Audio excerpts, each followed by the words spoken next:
आज़ाद कश्मीर में सस्ती बिजली और आटे के लिए पहिया जाम और शटडाउन हड़ताल जारी है।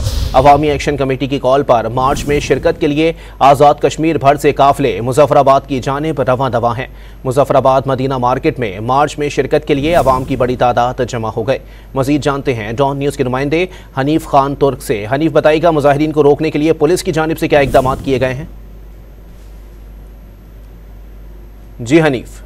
जो दूसरा रोज है मुत्तहिदा एक्शन कमेटी की जानिब से पूरे आज़ाद कश्मीर में मुकम्मल शटर डाउन, पहिया जाम और तमाम मार्केटें बंद है। स्कूलों और यूनिवर्सिटियों में छुट्टी कर दी गई है और इस मुजाहिरीन के मार्च को रोकने के लिए भारी तादाद में पुलिस मुख्तलिफ मकामात पर तलब कर दी गई है। और साथ में आपको बताता चलूं कि तमाम रास्तों में पुलिस की भारी नफरी तैनात होने की वजह से, रास्तों की बंदिश की वजह से मुजाहिरीन मुश्तैल हो गए। मुख्तलिफ इलाकों में पुलिस और लोगों का आमना सामना हुआ है। आंसू गैस की नीलम पुल के ऊपर शदीद शेलिंग हुई है, जिसकी वजह से घरों में भी उस गैस की जो उनकी असरात हैं वो गए हैं।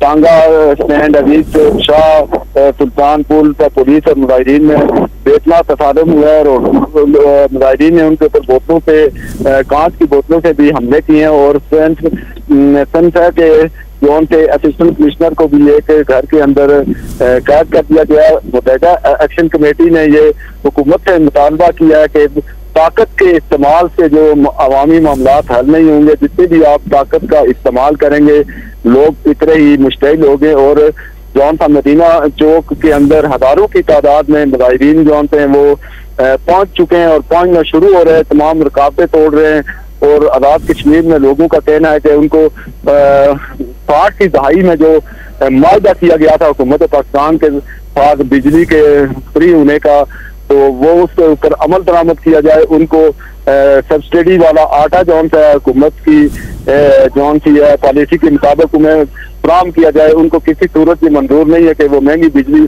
खरीदे, क्योंकि सस्ती बिजली आज़ाद कश्मीर हमारा पानी से खरीद कर हमें महंगी दी जा रही है और यही हमारे साथ जुल्म ज्यादती है।